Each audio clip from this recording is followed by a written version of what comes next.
Hello everyone. Today we're going to take a look at what is the role of an air traffic controller, what equipment he uses, and how he gets his job done for tens of thousands of aircrafts daily. We will as well look into how the whole system is designed around the pilots and ATC to attain high efficiency in both time and safety. This being said, let's take a look at what is the role of an air traffic controller, what types of ATC are there, and what tools they have at their disposal to achieve their objectives. American 707, you guys all set with numbers and everything? American 707, thank you. Positive tower on 120.95. We'll see y'all. Unit is 597, San Francisco Tower, wind 1705, running to it, lost of takeoff. Clear for takeoff, change that, 597. We can start with the first contact that the pilots have with ATC, and this is usually before the first passengers even get on board, and it comes in the form of an ATIS information over their radio. The Automatic Terminal Information Service, or ATIS for short, is a pre-recorded message that gives the pilots a sense of what's going on the airfield around them.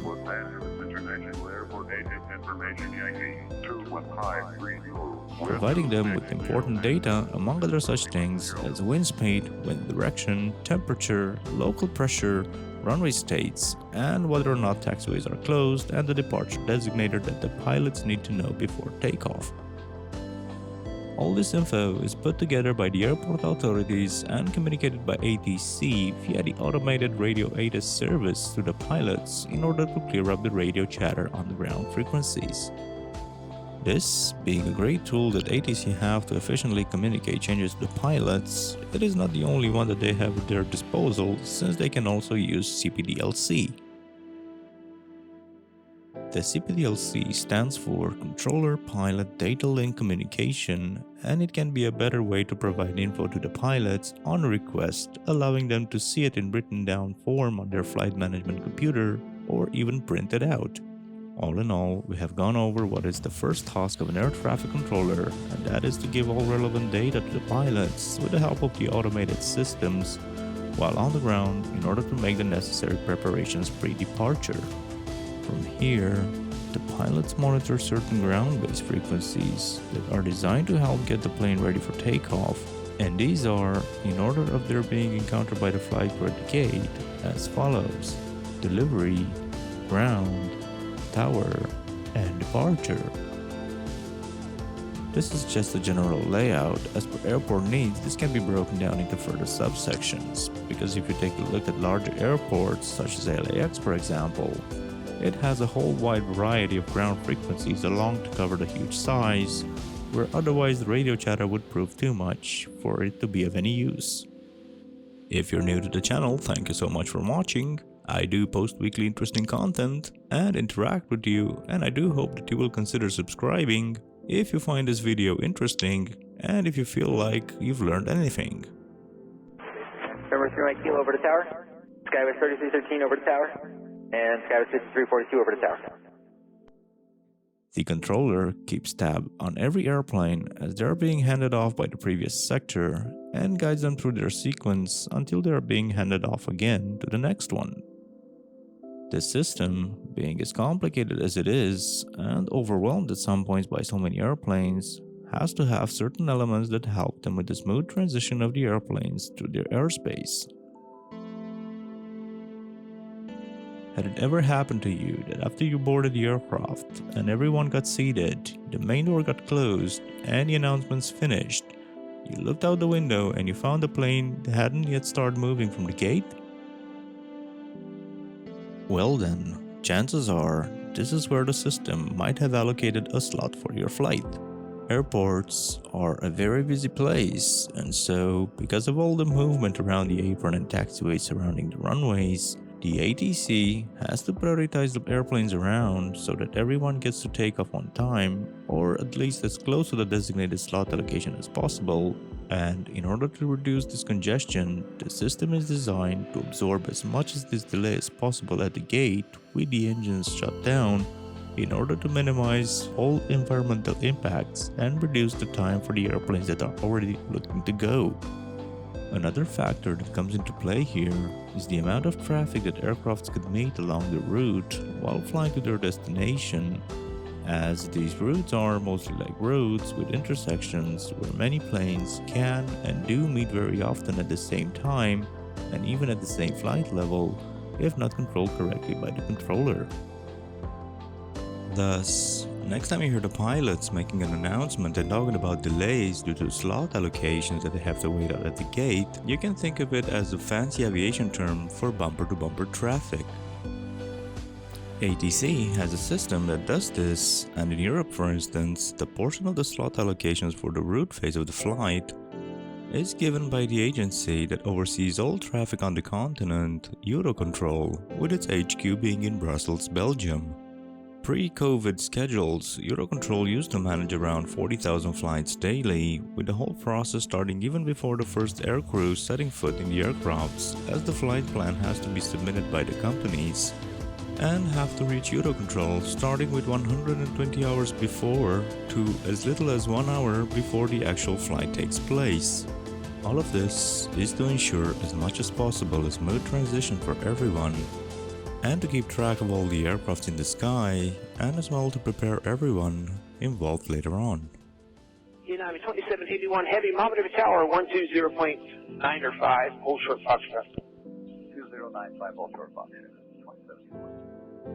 Vacuum 4887 Heavy, clear to the Zulu Hotel, Airport, Summer 2 departure, scatter, transition, Papa, Yankee, Echo, then as file. Climb via the FID, maintain 5,000, departure frequency 124.3, swap 1026.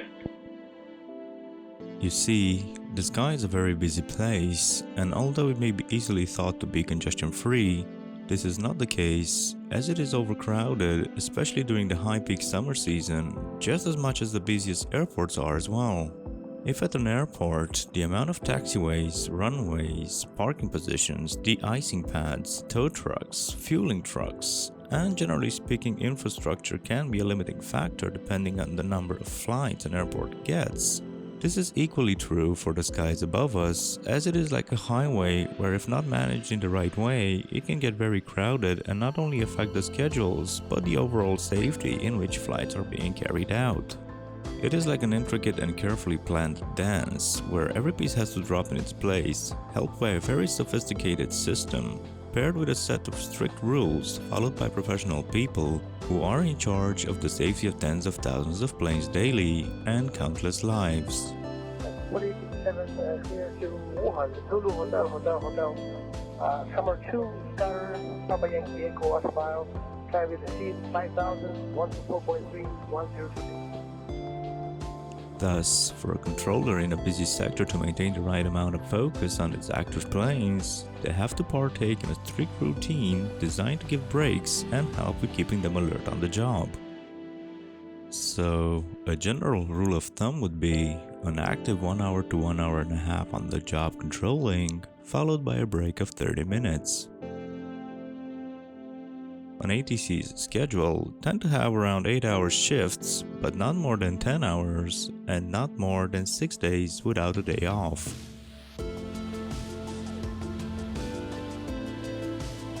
United 12 runway 28 right, line up and wait, traffic on a 7-mile final. Wait right, line up and wait, United 12 Bravo. County 05 Heavy San Francisco Tower, wind 1907, running 2, right to the land, traffic in position in narrow bus 320. All right, I got Mr. Cut the advisories and clear land runway 28 right, Connie 05 Heavy. If next you're thinking about how much does an ATC actually earn every month, well, this comes around to $10,000 monthly for US and around for 10,000 euros for Europe, depending of course on the sectors that they're working on. Let's take a look at the equipment that ATC has at their disposal to make their job faster and safer for everyone involved. First, let's take a look at the two-way communication means that has to be established with the help of powerful antennas on both sides, where with the help of standardized lingo, information is transmitted, received, read back, and confirmed before instructions are followed. Next comes into play the radar screen that the controller follows in order to give everyone precise information and keep a great overview about what all the planes are doing at the same time. This screen is very important for ATC as it gives them all the required info on any of the planes flying in their sectors. The information ATC has through the screen includes such things as current airspeed, target airspeed, current heading, selected heading, current flight level, set flight level, call sign designator of the aircraft, aircraft type, weather in the current sector, and an active overlay of the arrivals or departure procedures that airplanes have to follow to land or take off. This whole list is not exhaustive though, as they have also quick access to information that might be requested by the pilots, such as active runways at nearby airports and the local weather reports there as well.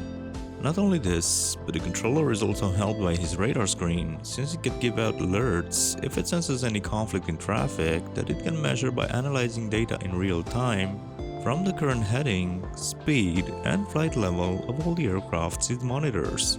Alongside with these alerts, the system also points out if there is small deviation from the assigned parameters, if the flight crew don't or can't adhere exactly to the instructions given. All of the help that ATC can get from his radar screen can be of crucial importance, especially in airspaces where the volume of traffic is very high and tolerances are very tight, in order to squeeze as many planes as possible through there. Further help that the controller gets is from design procedures that are tailor-made for each specific airport, in the form of SIDs and stars that are the equivalent of spacers in the sky, where they can allow for more traffic to fly around the busy airport in a controlled manner and not get too far away from the desired airport before a landing can be made. If you stuck around till the end of the video, thank you so very much for watching. Please consider subscribing to my channel, as I will keep you updated with weekly great content, and leave a like, share and comment if you feel like it, as this will greatly help me to further give you great videos.